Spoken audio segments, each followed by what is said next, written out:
These latest headlines from ABC15 are sponsored by Lerner and Rowe Injury Attorneys. One call, that's all. Hi there, I'm Amelia Fabiano with your afternoon update on this Wednesday from ABC15 Arizona.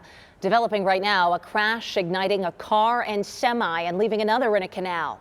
Our Sweet James jumper over that scene earlier today on Beeline Highway and Mesa Drive. Fire crews say one of the cars caught fire. That spread to the semi and then sparking some brush as well. Thankfully, that fire is now out.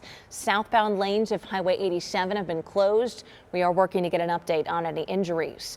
We're also tracking a crash that's leading to major backups in Tempe. This is the scene on the 202 in McClintock. You can see where a car and a semi crashed. Big scene there. Another car also smashed on the highway wall. We've just learned 4 people are hurt from this. 2 of them have life-threatening injuries. We're following up with DPS to learn what led to this crash and get more information on how those people are doing. Developing now, a fast-moving fire is out after coming close to some homes in Phoenix. This sparked in an alley earlier this morning near 51st Avenue in Thomas, burning through some dry brush. One of the homes did have some exterior damage. Thankfully, no one is hurt. That cause now under investigation.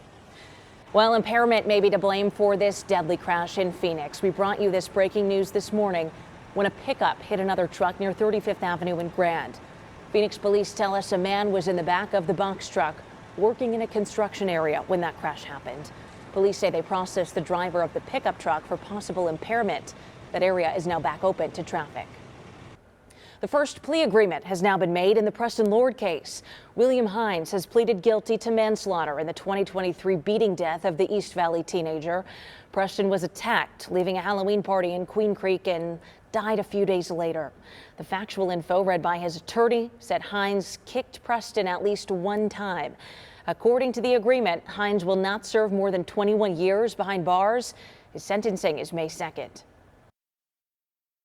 This is something that I've been following up on for over a month now. We have received a lot of messages from parents, and we've been listening to them about their concerns over saving their schools.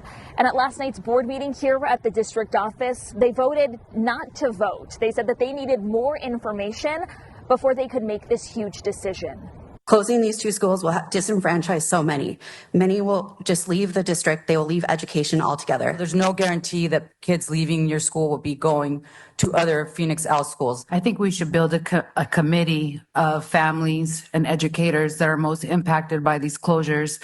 Now, how we move through that, we move through that together, in my humble opinion. After once again hearing from at least a dozen parents asking for the board to reconsider, they voted 3-2 late last night to remove this item from the agenda altogether.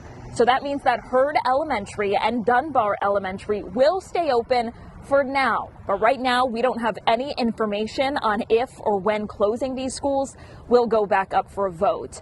The district was considering closing the 2 schools because they said that enrollment is dropping, and that means that they are receiving less money.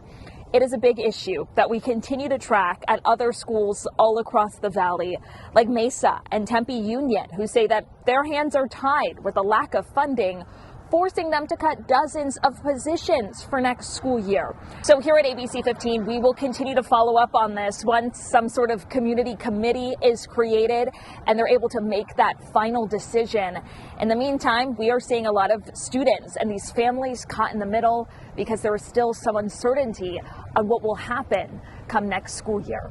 In Phoenix, Jamie Warren, ABC 15 Arizona.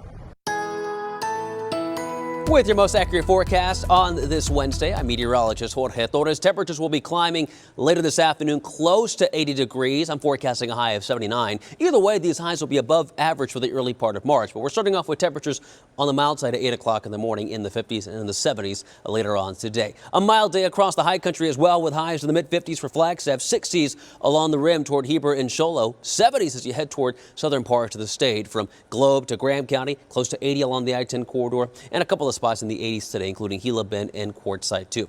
Futurecast showing a lot of cloud cover for it today, but the forecast does remain dry for most of the state until about Thursday morning. We see that chance of rain and snow pick up across western parts of Arizona, even a slight chance for the valley throughout the day on Thursday, with the best chance of rain now on Friday. Your 7-day showing those temperatures dropping as a result of the storm, especially in the high country, with highs in the 30s on Thursday and Friday. Another update for you tonight, but until then, get the latest news, weather, and traffic at abc15.com or by downloading our free ABC 15 mobile app. These latest headlines from ABC 15 are sponsored by Lerner and Rowe Injury Attorneys. One call, that's all.